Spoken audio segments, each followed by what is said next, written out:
So Stuart, welcome to Sudbury. Thank you, Don. Good to be here. You've had quite a storied career in digital media, but the one question I really want to ask is, how did it come about you founding Expedia.ca? It's kind of funny when I think about it now, because back in those days, online travel was not even anything that anybody knew about. I'd go to the stereotypical cocktail party and people would say, "So what are you doing?" It's like, "Well, I'm working on this online travel thing." And they looked at me like I had 10 heads. Like, what is that? Is that something to do with maps, or is like books to do with travel? It's like, no, you'll go there and you'll find your flight and your hotel and you put your credit card number in and you'll book your whole trip on the internet. Good luck with that. That's never going to happen. And now I speak at an event or whatnot and I ask people if they've ever booked travel offline. And a few people put their hands up. And now it's just sort of the way that it was done. My background was in the travel category. I saw the opportunity, and when I had the chance to do it, I jumped at it. Nice. So what's interesting is, given your background, you still have a strong mantra that suggests the online and social media marketing component of someone's broader marketing strategy is only one piece. Can you elaborate on the importance of having a kind of a broad marketing strategy and what that might entail?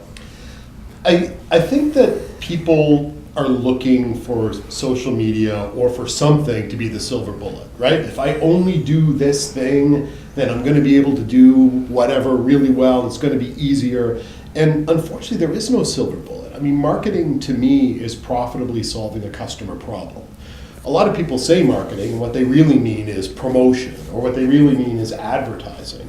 But ultimately, marketing is about figuring out what somebody needs, figuring out how to bring it to them, make sure that they know about it, make sure that it's priced appropriately, that they actually buy it, and then that they tell people about it, and that they like it. And there is no one thing that's going to get all that done. And so you can't think about social media or even online marketing in general as the only thing that's going to drive your business. Right. It has to be a part of a broader sort of series of objectives, right, of which it is just one. There is no silver bullet. I wish there was. So in the online realm specifically, if you were to sit down with an early stage entrepreneur and their question was, well, how do I know where my customers hang out online?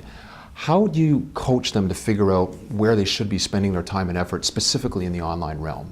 Well, it depends what approach they want to take. And basically, if you're talking about specifically in the digital and sort of social space or in the online world, it depends whether you want to sort of go to them or you want to bring them to you.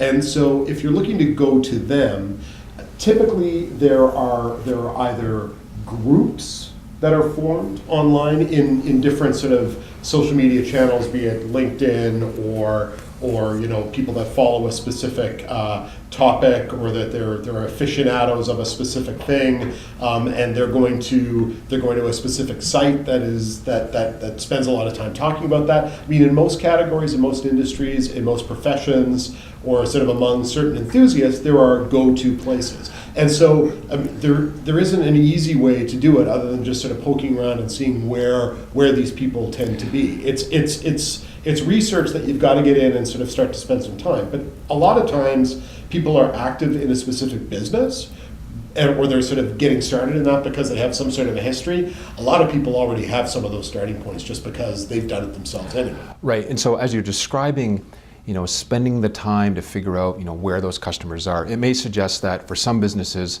having a Facebook strategy might not be the right strategy based on the fact that maybe their customers don't participate in that community or on that platform. Right. So there isn't sort of a one-size-fits-all thing. You got to sort of step it up and basically say, what are you trying to do? And what you're trying to do is find a way to engage and interact with people that sort of demonstrating to them that you care about the things that they care about, and building profile and being helpful for them in that process. So it might be that Facebook is great. It might be that it's not. It might be that LinkedIn or Twitter or Instagram, or it could be, even that there are specific other sites, communities, or forums that are very popular with people in your specific area, where these people congregate, and that's where you want to be spending your time. So I can imagine, as I hear you describe that, there must be some common mistakes that you see with maybe nascent entrepreneurial endeavors or even small to medium, maybe even large corporates, some common mistakes that they essentially do when thinking about and executing on their online and social media strategy. And can you share what one of those or a couple of those might be? I think that there's sort of three big ones. The first one is that people just step back from it in total because they're afraid. They're afraid of getting it wrong. They're afraid of legal ramifications. They're afraid of, what if this all goes sideways on me? And so they just don't participate at all. They might sort of watch it, but they don't actively engage because they're afraid, because they're afraid of what the downside might be. To that, I'd say the reality is the potential downside is very, very low, and there's a bigger downside by not participating. So thing number one is people just don't participate because they're afraid. Thing number two is that they hope that there is a one-size-fits-all thing and that they can just do this one thing and it's going to work. So I'm going to set up a blog on my company's website, and we're going to post about stuff, and sort of magically people are going to start showing up and finding it, and through the power of the internet, everything will be well. Well, you can't just sort of do it and hope that people show up. You've got to work at it. You've got to engage. You've got to go out, comment on other things, do things to try and sort of build your profile. You have to work at it a little bit. You can't just expect that is just going to happen. So that's thing number two. And then thing number three is sort of starting at something and then giving up too soon. So right. If you decide that you're going to do it, you say, here's what I'm going to try to achieve. I'm going to spend some time against it. I'm going to try and figure it out. And these things do take time. See where you start to get a bit more leverage. Are you getting more people starting to follow you on Twitter? Are you getting more feedback from people right. in Facebook? Is your blog becoming more popular? Are you seeing things that are working? Yeah. Spend more time on those. If you do find that either it's not working or it's not working for you or it doesn't feel right or whatever, you reach the point that you're just not going to do it, I'd also really suggest don't just let it die. Right. If you're not going to do it anymore, then take it down. If you're not going to have a company Facebook page anymore, then get rid of it, because it's actually worse to have a company Facebook page up there that hasn't had any action on it for a long period of time than not having one at all. Right. What's interesting on that, one of the things that you've talked about really relates to content marketing and engaging your customers. Yeah. And one of the success factors that you have that's very important for, I think, a lot of companies to understand is it's better to have your customers talking about you and celebrating their success as a means of maybe subtly promoting your brand. Can you elaborate a little bit on what that means and what companies can think about when they engage their customers and their communities? Yeah, it's content marketing is sort of in some ways a new term, but the idea isn't new. Content marketing is basically doing things that are remarkable, interesting, useful, that are very sort of well targeted to a specific audience, so that they're going to talk about it. It's going to score highly on search engines, whatnot, and people are going to come and really find the information that you're sharing with them to be very, very useful. And you could. Ultimately, if you do it well enough, they're going to say thank you. Like it doesn't feel like it's being like it's promotion, because it's not. It is kind of promotion, but it's mostly about trying to help people and be useful and entertaining and those sorts of things.